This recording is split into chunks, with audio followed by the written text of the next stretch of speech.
Hola, ¿qué tal? Mi nombre es Juan Emanuel Suárez Barroso, soy estudiante de medicina en la Universidad de Guanajuato y actualmente pues estoy cursando el módulo de ginecología y obstetricia en el octavo semestre. Pues en esta ocasión les hablaré acerca de un tema que es muy importante dentro de la ginecología, el cual pues es el de genética diagnóstico prenatal y pues esta presentación está enfocada en analizar los siguientes objetivos mismos que el programa del módulo pide que revisemos. Cabe recalcar que también para la elaboración de estas diapositivas conté con el apoyo del doctor Guillermo Rodríguez Márquez, coordinador del módulo de ginecología, y de la doctora María Cervantes Sodi, la cual fue mi doctora en la rotación de genética en el Hospital Materno Infantil de León. Pues para empezar, los objetivos que estaremos abordando durante la sesión, pues son cuatro. El primero, revisar la genética molecular. El segundo, describir las anomalías cromosómicas, los defectos monogénicos y la herencia multifactorial. Tercero, establecer el consejo genético, los programas de detección en el diagnóstico prenatal. Y cuarto, revisar los principios de la teratología humana. Empezaremos por revisar la genética molecular. Para ello, primero vamos a responder una pregunta. ¿Qué es la genética? Pues la genética es la ciencia que estudia la transmisión de los caracteres hereditarios que van a definir a los organismos. En esta diapositiva estamos observando un cariotipo, el cual consiste en tomar cromosomas de una célula y organizarlos desde el más grande hasta el más pequeño. Tenemos 23 cromosomas diferentes, cada uno con diferente información genética. Cada cromosoma está compuesto por dos cromátides. Por ejemplo, el cromosoma 15 tiene una cromátide y otra cromátide, las cuales pues una es heredada por el padre y otra es heredada por la madre. De estos 23 cromosomas, 22 son llamados somáticos o autosómicos, es decir, los puedes llamar de estas dos maneras sin distinción. Y se llaman así ¿por qué? Pues porque no tienen nada que ver con los cromosomas sexuales. Hay un par de cromosomas sexual, el cual es para las mujeres XX y para los varones XY, el cual el X siempre va a venir de la madre y por lo tanto el X faltante o el Y faltante pues viene del padre. Por lo tanto podemos afirmar o se afirma que el que da el sexo siempre es el padre. Pues como vimos entonces, tenemos cromosomas autosómicos y cromosomas sexuales.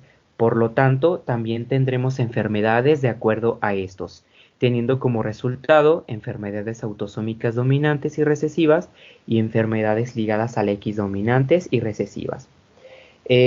Para recordar, pues debemos saber que las enfermedades autosómicas dominantes son aquellas enfermedades en las que se requiere solamente la mutación de un alelo para que se manifieste la enfermedad. En caso contrario, las autosómicas recesivas se requiere que dos alelos estén mutados para que se manifieste la enfermedad. ¿Ok?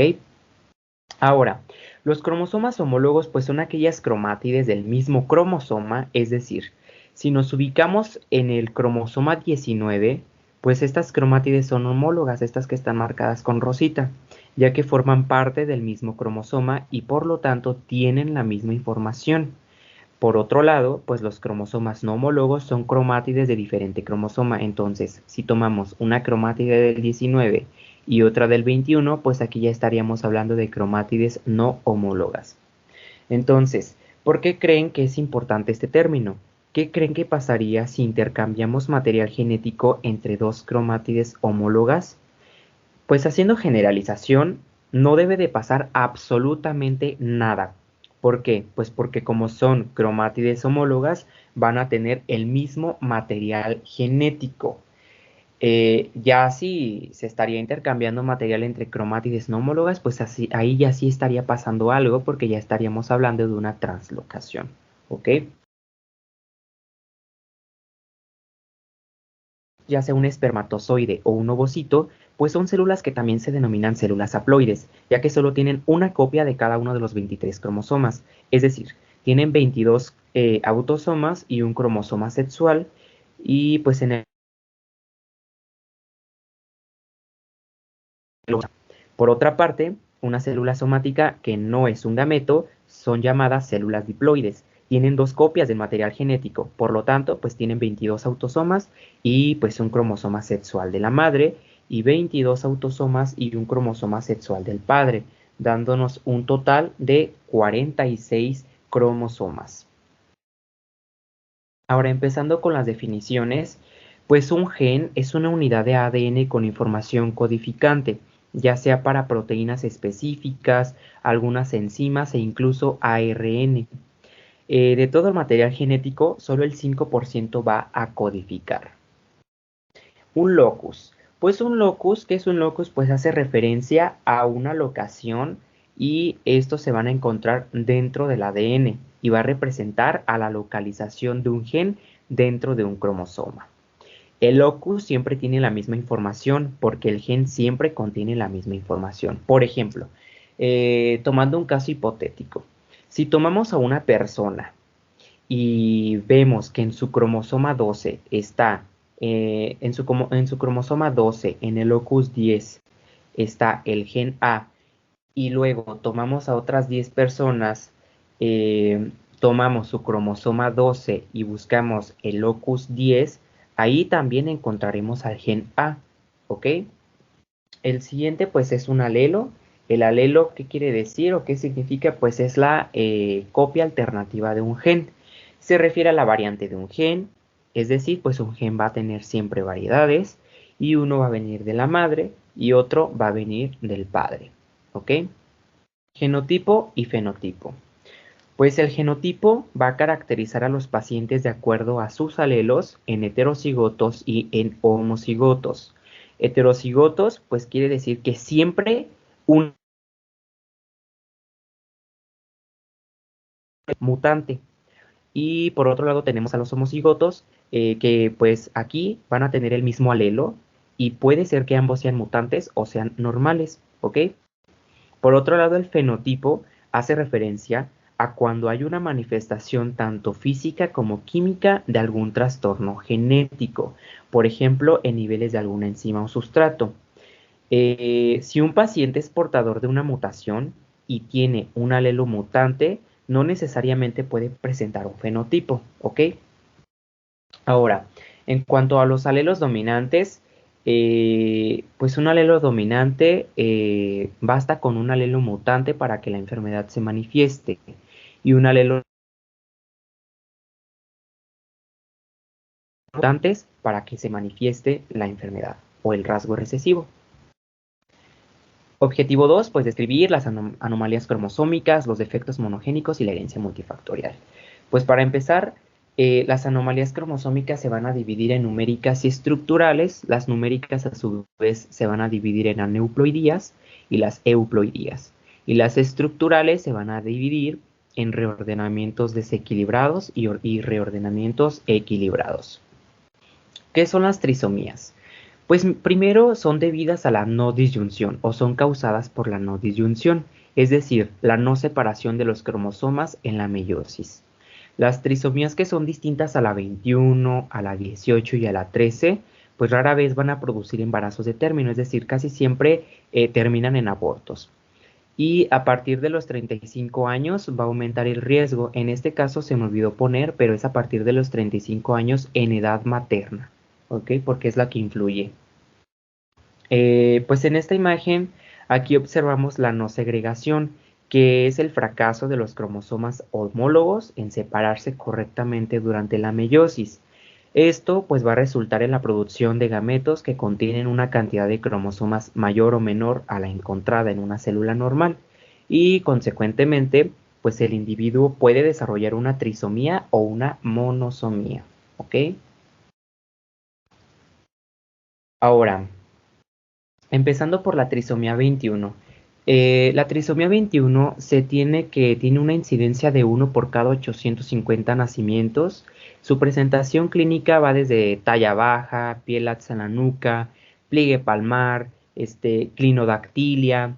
En cuanto a los rasgos dismórficos, pues podremos observar en algunas ocasiones el occipucio plano, los pliegues epicánticos, las manchas de Bushfield. Su discapacidad intelectual puede ir desde leve a moderada Otras características clínicas pues pueden presentar cardiopatías congénitas, atresias duodenales, riesgo de leucemia, riesgo de demencia prematura, y tenemos que su esperanza de vida es buena, de hasta 55 años. Pues en esta imagen podemos ver lo que serían las manchas de Bushfield, que son pequeñas decoloraciones blanquecinas o grisáceas que se localizan en la periferia del iris del ojo humano como consecuencia del acúmulo de un exceso de tejido conectivo. En esta otra imagen podemos observar a lo que se le denomina el pliegue palmar único,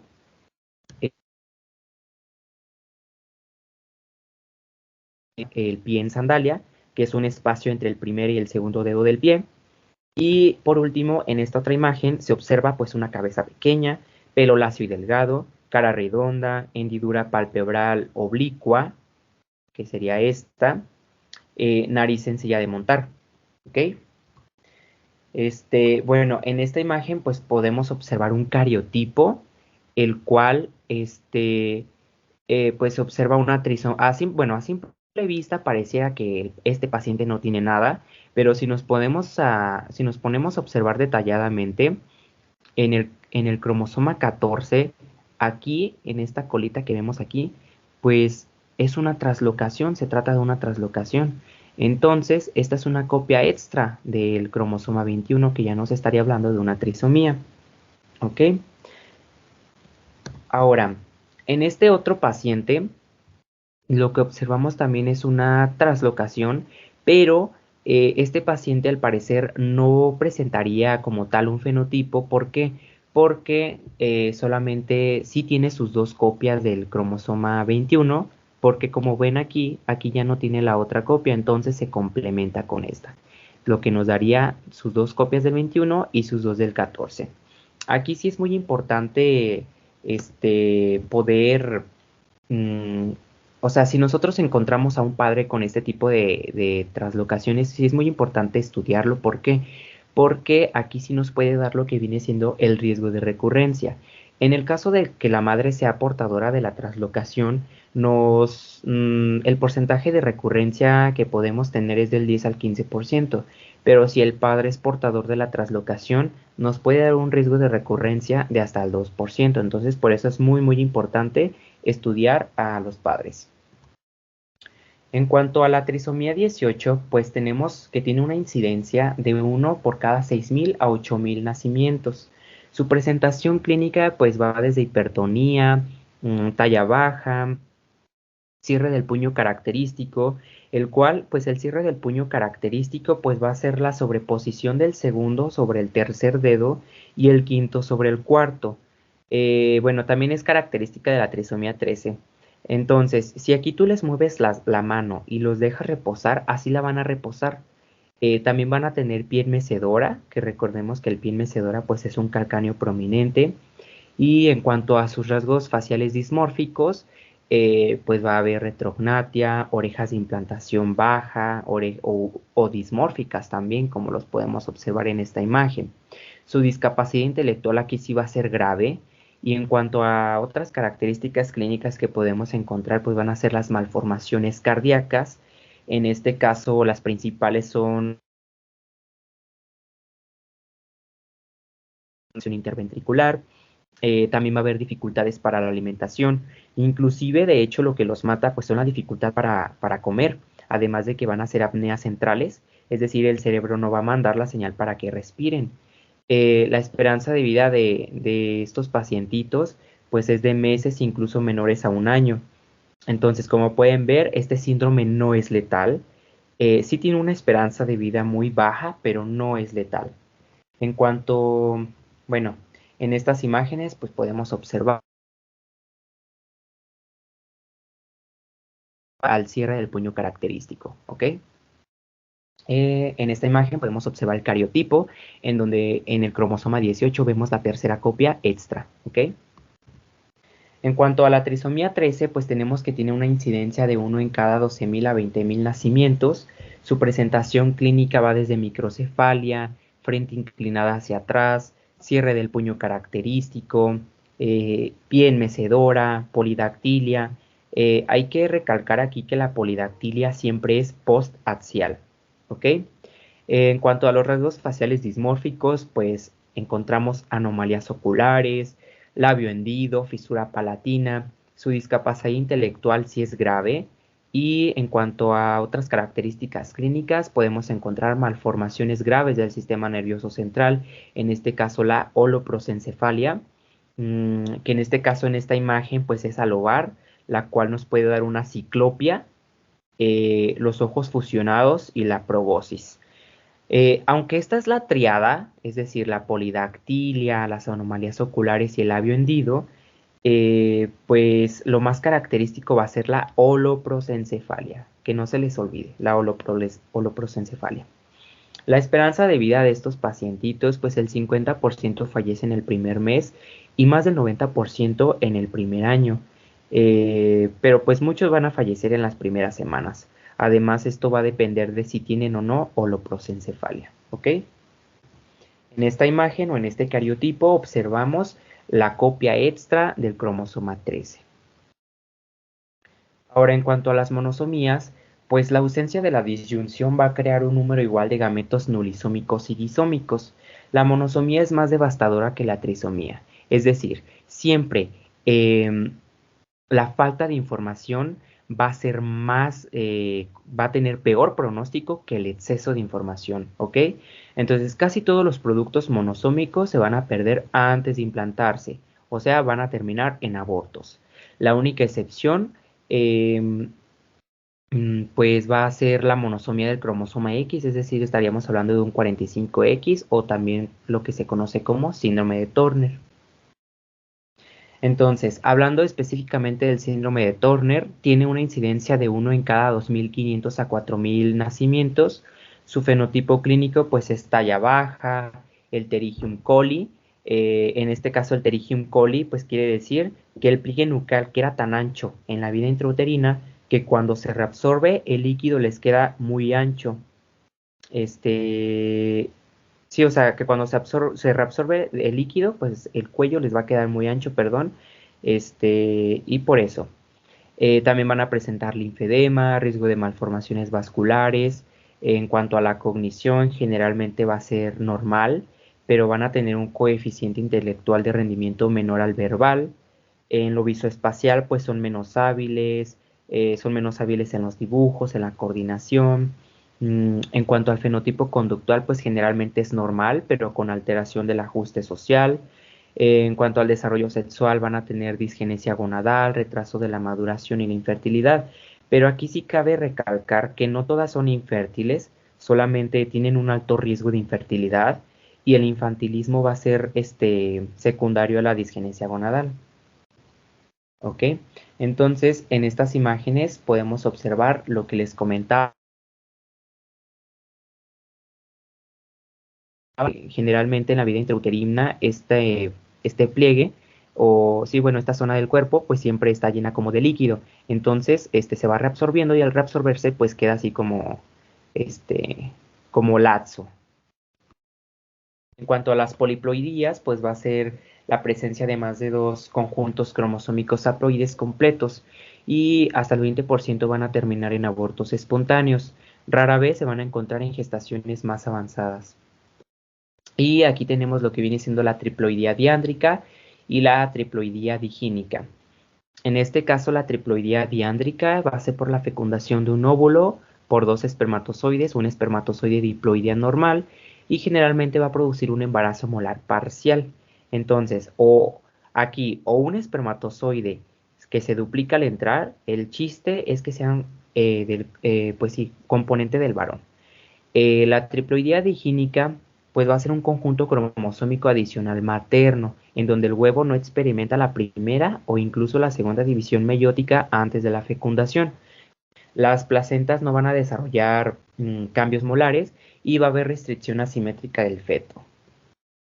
En cuanto a las anomalías estructurales, pues se van a deber a la rotura, a la recombinación o al intercambio cromosómico y van a ocasionar también una reconstitución en una combinación anómala. Hablando específicamente de las deleciones y duplicaciones, tenemos que una deleción es la pérdida de un segmento de un cromosoma en donde las consecuencias clínicas van a reflejar una haploinsuficiencia y su gravedad se relaciona con el tamaño del segmento deleccionado y de los genes involucrados. Aquí es donde entra lo que ya les había comentado con anterioridad, en donde la pérdida de información siempre es más grave que el exceso de información. En cuanto a la duplicación, tenemos que se repite una parte de un cromosoma dentro del mismo y van a presentar anomalías fenotípicas. Entonces, en esta imagen observamos una delección, en donde aquí en esta cromátide se va a borrar esta parte en azul y va a quedar de esta manera. Entonces aquí ya se le denomina delección. La región duplicada, por otra parte, en donde la cromátide se va a hacer un poco más grandecita porque o sea, la información genética está dos veces. ¿Ok?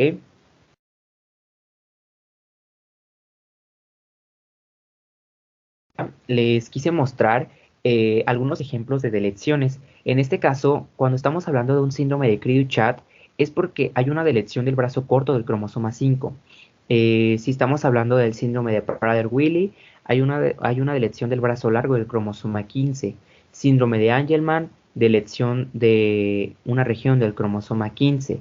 Y el síndrome velocardiofacial es cuando hay una delección del brazo largo del cromosoma 22. Ahora, si son observadores y se ponen a analizar esta diapositiva, se darán cuenta que tanto el síndrome de Prader-Willi como el síndrome de Angelman están perdiendo información del cromosoma 15. Pero entonces, ¿cómo es que sabe si es un síndrome o es otro? Pues bien, esto va a depender si la información se está perdiendo del padre, o sea, de la copia del padre que dio el padre o de la copia que dio la madre. En este caso, bueno, a esto se le llama impronta.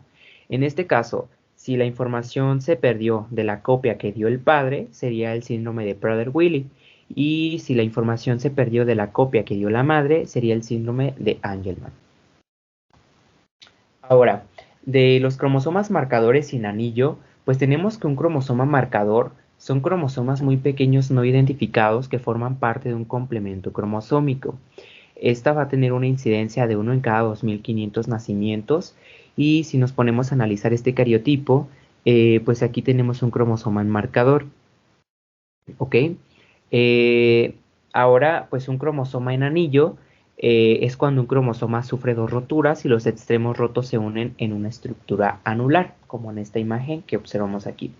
Ahora, para que quede más claro, pues en los extremos de las cromátides hay telómeros que van a proteger a los cromosomas para que no se deshilachen. Entonces, estos telómeros no tienen su doble hélice, o sea, solamente forman tapones, o sea, solamente es una hélice que forma tapones y se pliegan sobre sí mismos haciendo bolas, o sea, un tapón. Entonces, si se pierden estos extremos, se tiene que estabilizar porque no se quiere perder más información. Entonces, lo que se hace es un anillo para estabilizarse, como este que vemos aquí. El detalle es, pues, si se pierde solo el telómero o si se perdió más información en lo que se hizo el anillo, ¿ok?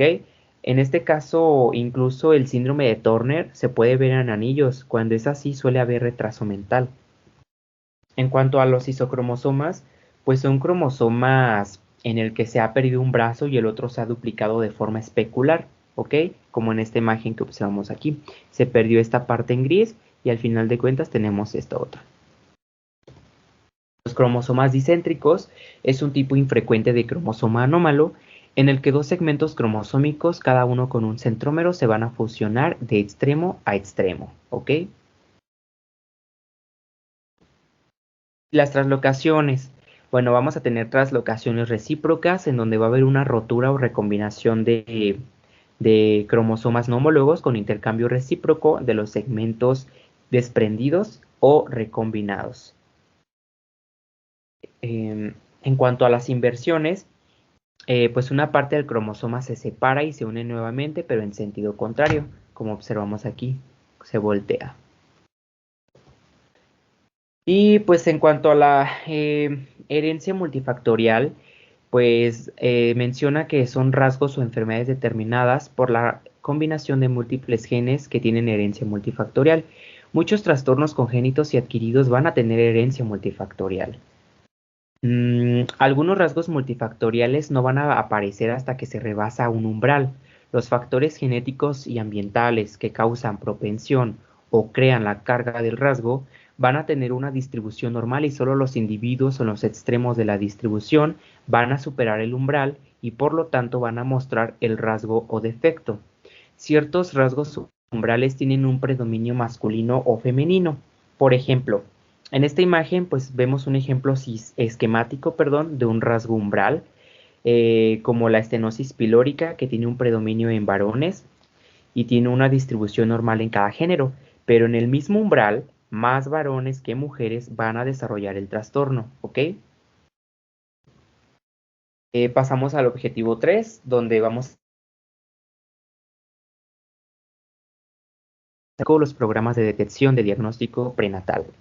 Pues bien, empezaremos por definir qué es el diagnóstico prenatal, pues son las acciones diagnósticas encaminadas a descubrir durante el embarazo un defecto congénito, entendiendo por tal toda anomalía del desarrollo morfológico, estructural, funcional o molecular presente al nacer, ya sea externa o interna, familiar o esporádica, hereditaria o no, única o múltiple. En cuanto a las indicaciones generales para hacer un diagnóstico prenatal, pues primeramente debe de haber, o la madre debe de tener una edad mayor o igual a 35 años, como ya se los había mencionado en diapositivas anteriores, y una edad paterna mayor a 55 años. Eh, la edad paterna no es como un punto tan específico, pero sí ha habido estudios en los que se menciona que la edad paterna sí influye, pero no tanto como la materna.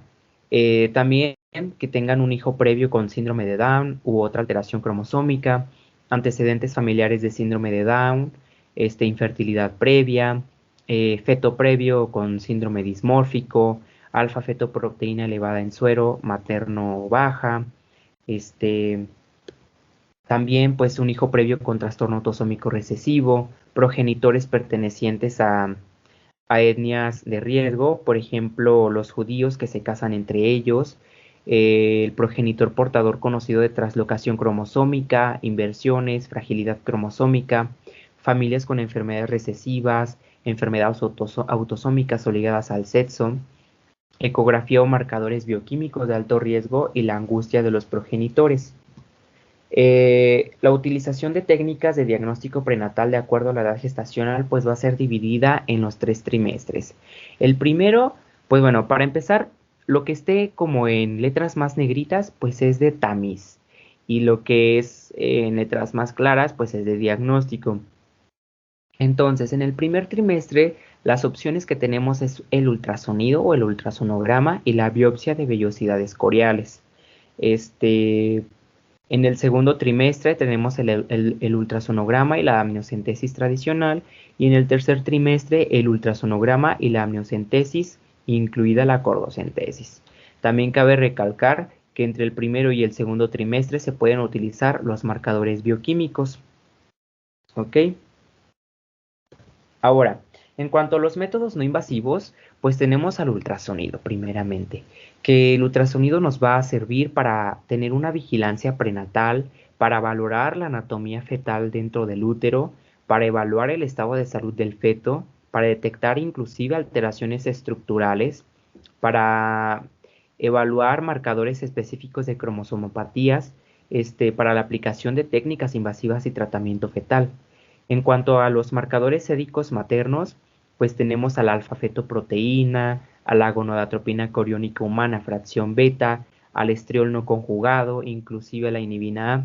Estos van a tener una tasa de detección de hasta el 60% de los embarazos con fetos con síndrome de Down en mujeres menores a los 35 años y en mujeres mayores a los 35 años va a identificar hasta el 75%. En cuanto a las indicaciones para un ultrasonido, pues primeramente es para estimar la edad gestacional, lo más básico, ¿no? También para evaluar el crecimiento del feto, para ver si hay sangrado, cuando hay también sangrado transvaginal durante el embarazo, para la determinación de la presentación fetal, cuando hay sospecha de gestas múltiples, cuando hay sospecha de algún embarazo ectópico o sospecha inclusive de muerte fetal. También es adyuvante en procedimientos invasivos que vamos a ver más adelante. Para el antecedente de hijo con anomalía congénita, cuando los valores de los marcadores bioquímicos son anormales, inclusive para el seguimiento de una anomalía fetal detectada. Ahora, en cuanto a la ultrasonografía entre la 11 y la 13.6 semanas, es decir, en el primer trimestre, pues puede ser abordado vía abdominal o transvaginal. Este detecta anomalías congénitas mayores, es decir, se pueden ver holoprosencefalias alobares o onfaloceles, pero no se pueden ver hemivértebras o hidronefrosis inclusive. También para la evaluación de la presencia de translucencia nucal, que inclusive nos puede estar hablando de una trisomía 21 en hasta el 71%. Ojo, no es específico de este síndrome, pero sí, como es el más común, pues también por eso se utiliza este marcador ultrasonográfico. También inclusive otras cromosomopatías como la trisomía 18, la 13, inclusive la 45X, que nos da una sensibilidad del 89.1%. En cuanto a la ultrasonografía de la 18 a la semana 23.6, o sea, el segundo trimestre, pues es para evaluar, perdón, la anatomía fetal. Y en este trimestre, el rango de detección de aneuploidías va del 60%. En cuanto a los marcadores séricos maternos, pues tenemos cuatro, que es la alfa-fetoproteína en suero materno, la gonadotropina coriónica humana fracción beta, el estriol no conjugado y la inhibina A. En este caso, lo que viene siendo la gonadotropina coriónica humana fracción beta solamente va a ser para el primer trimestre y las demás se pueden utilizar ya en el segundo trimestre. Ahora, el escrutinio con el triple marcador nos va a dar inclusive hasta el 60% de fetos con síndrome de Down. Este tipo de estudios debe ser voluntario y un resultado negativo o normal no nos asegura que no habrá un defecto al nacimiento. Un resultado positivo tampoco es de diagnóstico de anormalidad, ¿ok? Que quede bien claro esto.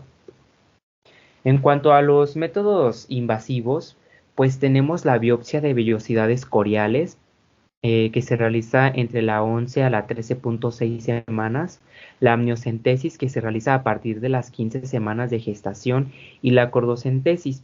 Ahora, aquí una pregunta.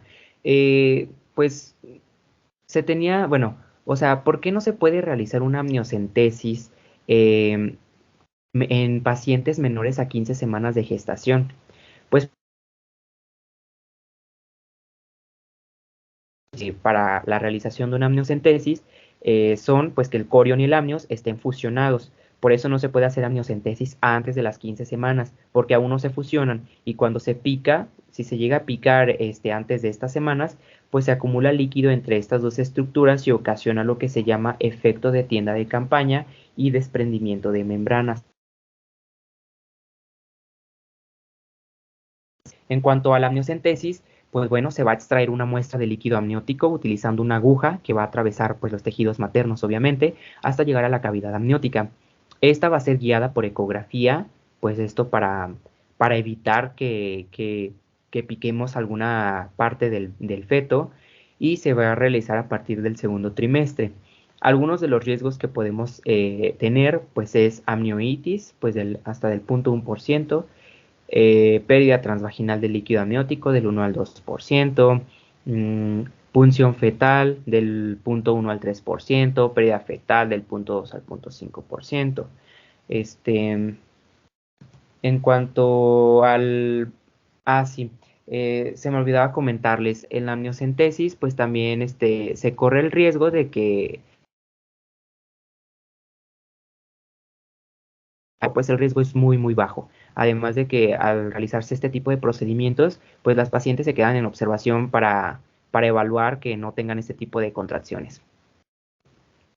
Lo que se puede obtener a partir de este estudio, pues es el análisis del cariotipo fetal y evaluar si tiene algún tipo de alteración cromosómica. En cuanto a la biopsia de vellosidades coriales, pues es el antecedente previo de trisomías, es decir, que la paciente haya tenido ya hijos con algún tipo de una trisomía, trastornos recesivos ligados al X o trastornos mendelianos, que para obtener un cariotipo rápido en casos de anormalidades fetales detectadas por ultrasonido antes de la semana 18 y para el tamizaje positivo para problemas cromosómicos. En cuanto a las contraindicaciones, pues vamos a tener contraindicaciones absolutas y relativas. Las contraindicaciones absolutas, pues es la presencia del DIU, cuando la paciente tenga sangrado activo, cuando tenga estenosis cervical, endocervicitis, y la más importante es que tenga herpes simple genital activo. En cuanto a las relativas, la evaluación ultrasonográfica anormal, en este caso, eh, pues no es como que, o sea, se supone que si tienes un ultrasonido anormal, por eso le vas a hacer una biopsia para ver si tiene algo el feto o no. Entonces, como que esta indicación a mí no me parece tan convincente. O esta contraindicación, perdón. Otra contraindicación serían los miomas uterinos, la cirugía cervical previa, la coagulopatía materna. En cuanto a la biopsia, pues el procedimiento se va a tomar una biopsia con una aguja que va a atravesar los tejidos maternos hasta llegar al corion. Esta también va a ser guiada por ultrasonido, inclusive puede ser abdominal o transvaginal.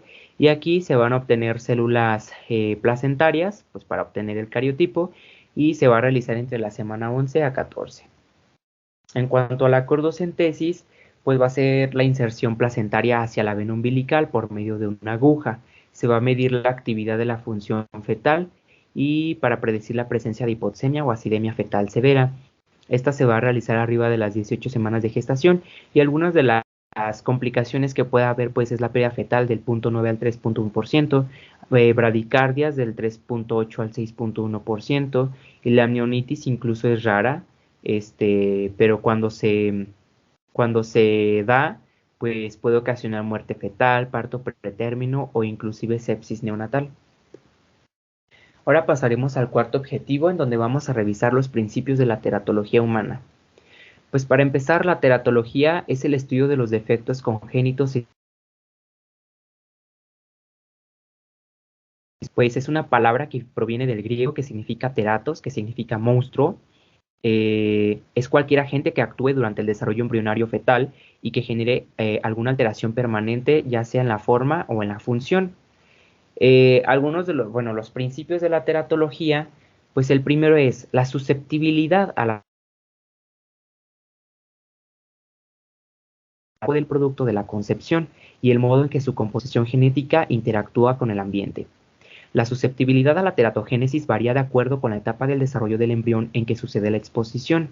Las manifestaciones del desarrollo anómalo van a depender de la dosis y la duración de la exposición a un teratógeno. Los teratógenos pues van a actuar de maneras específicas, es decir, por diferentes mecanismos sobre las células y tejidos en desarrollo, es decir, sobre el feto, para desencadenar una embriogénesis anormal o patogénesis. Las manifestaciones del desarrollo anormal por defecto del teratógeno son la muerte, puede haber malformaciones, retraso del crecimiento y trastornos funcionales. En cuanto a los teratógenos y sus malformaciones, pues aquí solamente, o sea, todos son importantes, pero aquí marqué como que los más específicos que se ven día a día o que son muy común que causen algún tipo de, de malformación. En este caso, virus de la rubiola, el citomegalovirus, el virus del herpes simple, el virus de la varicela, la toxoplasmosis, la sífilis, que si se ponen a observar estas cinco etiologías, pues son o forman parte del perfil TORCH que se evalúa en la paciente embarazada. Esto para evitar que afecte al feto, ¿ok? También tenemos agentes químicos. En este caso, a mi criterio, el más importante pues es el alcohol porque es el más común. También los agentes hormonales que tenemos a la diabetes materna, ¿ok? Y pues esto ha sido todo. Espero haya sido de su agrado. Muchas gracias.